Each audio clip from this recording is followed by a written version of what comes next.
স্বাদের রান্নায় সবাইকে আমন্ত্রণ। আশা করি সকলেই সুস্থ আছো, ভালো আছো। আজকে আমি তোমাদের সঙ্গে শেয়ার করছি চিলি পনির। চিলি পনির বানানোর জন্য প্রথমেই এখানে আমি নিয়ে নিয়েছি 250 গ্রাম পনির। পনিরগুলোকে আমি কিউব করে কেটে নিয়েছি। এবার এটাকে ম্যারিনেট করে নেব।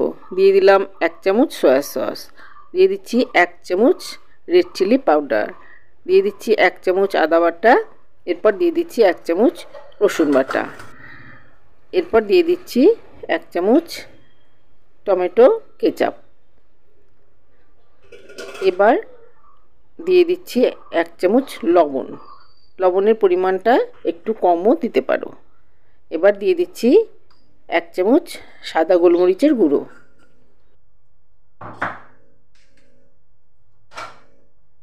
দিয়ে দিচ্ছি 3 চামচ কর্নফ্লাওয়ার। এরপর এতে দিয়ে দেব 1 চামচ ময়দা, এরপর দিয়ে দেব 2 চামচ চালের গুঁড়ো। এবার হাত দিয়ে সব উপকরণগুলো ভালো করে মেখে নিচ্ছি। খুব আলতো হাতে এগুলোকে মেখে নিতে হবে। ক্যাপসিকামগুলো কেটে নিচ্ছি। ক্যাপসিকামের বোটার দিকটাকে এভাবে বাদ দিয়ে দিতে হবে। এরপর এটাকে লম্বালম্বি চিড়ে নিয়ে বীজগুলোকেও বাদ দিয়ে দেব। আমি এটাকে স্কোয়ার শেপে কেটে নিচ্ছি। তোমরা চাইলে এগুলোকে ডায়মন্ড শেপেও কেটে নিতে পারো। এভাবে ভেতরের অংশগুলোকে বাদ দিয়ে দেব। এগুলোকে ফেলেও দিতে পারো বা অন্য কোনো সবজিতে দেওয়া যেতে পারে, আর বীজগুলোকে ফেলে দিতে হবে। আমি সামনের অংশটাকে বাদ দিয়ে দিয়েছি, কারণ এটা দেখতে একটা সৌন্দর্যের ব্যাপার থাকে। এবার এটাকে কিউব করে কেটে নিচ্ছি। এর ভেতরের বীজগুলোকে বাদ দিয়ে দিয়েছি। এবার লম্বা লম্বা করে কেটে নিয়ে একটার উপরে একটা চাপিয়ে দিচ্ছি। এতে একবারে এই ক্যাপসিকামগুলো কাটা হয়ে যাবে। এবার চৌকো করে এগুলোকে কেটে নেব। আমি এগুলোকে চৌকো করে কেটে নিচ্ছি। তোমরা এগুলোকে ডায়মন্ড শেপেও কেটে নিতে পারো। যার যেমন খুশি সেইভাবেই এগুলোকে কেটে নিতে পারো। ক্যাপসিকামটা কাটা হয়ে গেলে এরপর বাকি উপকরণগুলো নিয়ে নিচ্ছি। এখানে আমি নিয়ে নিচ্ছি 1 ইঞ্চি পরিমাণ আদা, সেগুলোকেও একদম কুচি করে কেটে নিচ্ছি। আদা, রসুন আর কাঁচা লঙ্কাকে আমি একদম কুচি করে কেটে নিচ্ছি।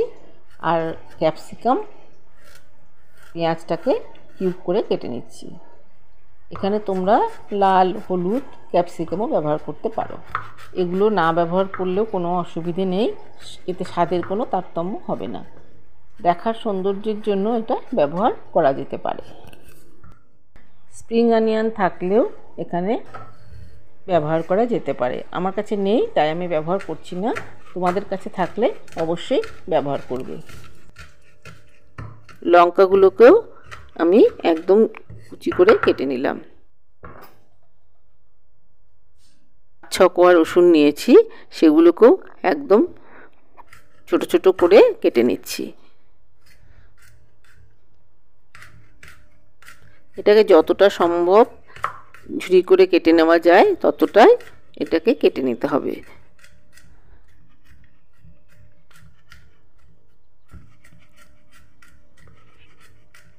এটাকেও একদম কুচি কুচি করে কেটে নিচ্ছি।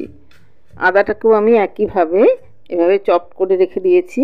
রসুনটাকেও এবার একদম ছোট ছোট করে চপ করে রেখে দিলাম। একটা মিডিয়াম সাইজের পেঁয়াজ নিয়েছি, পেঁয়াজটাকেও কিউব করে কেটে নিচ্ছি। এবার এটাকে মাঝামাঝি 2 টুকরো করে কেটে নিচ্ছি। এবার আবারও মাঝামাঝি 2 টুকরো করে কেটে নেব। এবার আর 1 টুকরো করে কেটে নেব। তারপর এগুলোকে পাপড়িগুলোকে ছাড়িয়ে নিতে হবে। দেখতেই পাচ্ছ কিভাবে আমি পাপড়িগুলো ছাড়িয়ে নিচ্ছি। এভাবে পাপড়িগুলোকে আস্তে আস্তে হাত দিয়ে ছাড়িয়ে নিতে হবে। টুকরো করে কেটে নিয়েছি। এবার এগুলোর পাপড়িগুলোকে আলাদা আলাদা করে ছাড়িয়ে নিচ্ছি। আমি এখানে ছোট ছোট করে পেঁয়াজগুলোকে, পাপড়িগুলোকে করেছি। তোমরা চাইলে আরেকটু বড় সাইজেরও করে নিতে পারো। অথবা পেঁয়াজগুলো যদি ছোট হয় তাহলে এটাকে লম্বালম্বিভাবে টুকরো না করে 4 টুকরো করে পাপড়িগুলো ছাড়িয়ে নিতে পারো। এবার ননস্টিক প্যানের মধ্যে দিয়ে দিচ্ছি বেশ খানিকটা পরিমাণ সাদা তেল।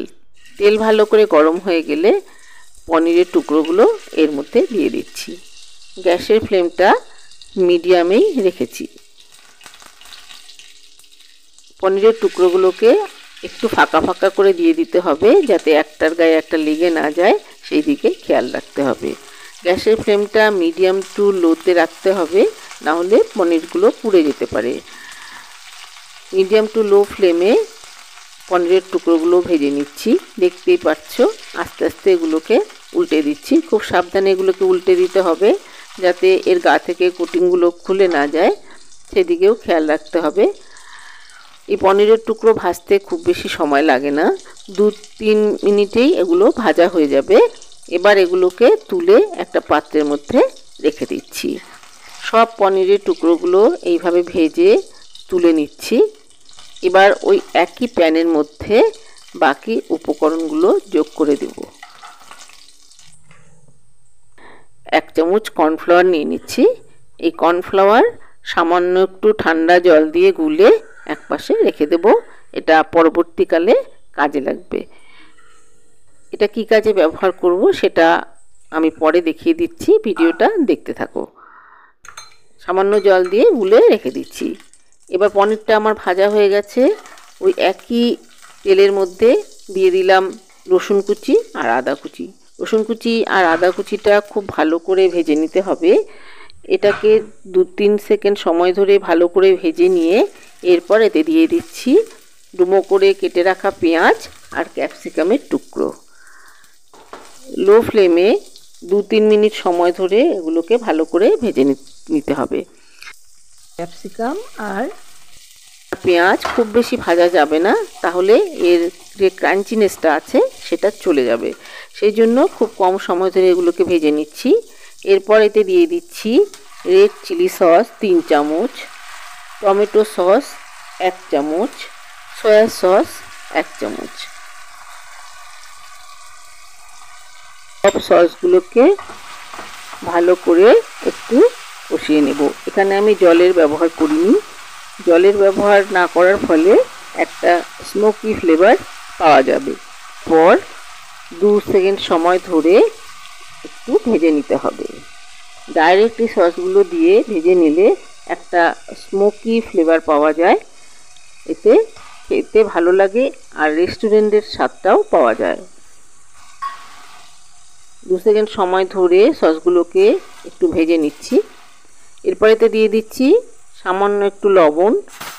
আগেও আমি যখন পনির টুকরোগুলো মেখেছিলাম তখন সামান্য লবণ দিয়েছি, আর সব সসের মধ্যে লবণ আছে সেটা বুঝে লবণটাকে ব্যবহার করতে হবে।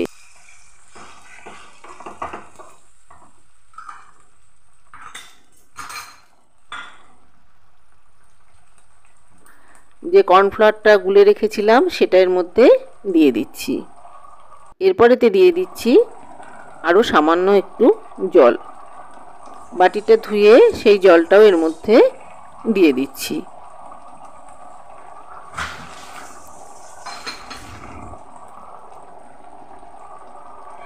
এবার খুব ভালো করে ফুটে উঠলে গ্যাসের ফ্লেমটাকে অফ করে দেব। গ্যাসের ফ্লেম অফ করে তারপর পনিরের টুকরোগুলো এর মধ্যে মেশাবো। কর্নফ্লাওয়ার জলে গুলে দেওয়ার ফলে দেখতেই পাচ্ছ গ্রেভিটা অনেকটাই ঠিক হয়ে এসেছে, একটু ঘন হয়ে এসেছে। এবার আমি এর মধ্যে পনিরের টুকরোগুলোকে মিশিয়ে দেব। এই পনির টুকরোগুলো মিশিয়ে দেওয়ার আগে গ্যাসের ফ্লেমটাকে অফ করে দিতে হবে, অথবা একদম লো ফ্লেমে পনিরের টুকরোগুলো মেশাতে হবে। যেহেতু পনির খুব নরম থাকে সেই জন্য এগুলোকে বেশি জাল দিলে এগুলো নরম হয়ে কোটিংটা খুলে যেতে পারে। সেই জন্য গ্যাসের ফ্লেমটাকে অফ করে দিয়ে তারপর পনিরের টুকরোগুলোকে আমি মিশিয়ে দিচ্ছি। তোমরা চাইলে একদম লো ফ্লেমেও পনিরের টুকরোগুলোকে মেশাতে পারো। পনিরের টুকরোগুলো দেওয়ার পর আর এটাকে ফোটানো যাবে না। খুব ভালো করে মিশিয়ে নিয়ে এটাকে কিছুক্ষণের জন্য স্ট্যান্ডিং টাইমে রেখে দিতে হবে, তাহলেই পনিরের মধ্যে এর রসটা অনেকটাই ঢুকে যাবে। ভালো করে চামচ দিয়ে মিশিয়ে দিচ্ছি। এইভাবে খুব কম সময়ে বাড়িতে থাকা উপকরণ দিয়ে অনায়াসেই চিলি পনির তৈরি করে নিতে পারো। আমার এই ভিডিওটি যদি তোমাদের ভালো লেগে থাকে তাহলে লাইক করো, শেয়ার করো, কমেন্টস করো। আর নতুন বন্ধুদের বলছি, আমার এই ভিডিওটি যদি তোমাদের পছন্দ হয়ে থাকে তাহলে একটা সাবস্ক্রাইব করে দিও আর বেল আইকনটা ক্লিক করে দিও। তাহলে আমার পরবর্তী ভিডিওর নোটিফিকেশন সবার আগে তোমাদের কাছে পৌঁছে যাবে। সবাই সুস্থ থেকো, ভালো থেকো। আগামী পর্বে আবার কোনো নতুন রেসিপি নিয়ে হাজির হয়ে যাব। এবার চিলি পনিরের টুকরোগুলো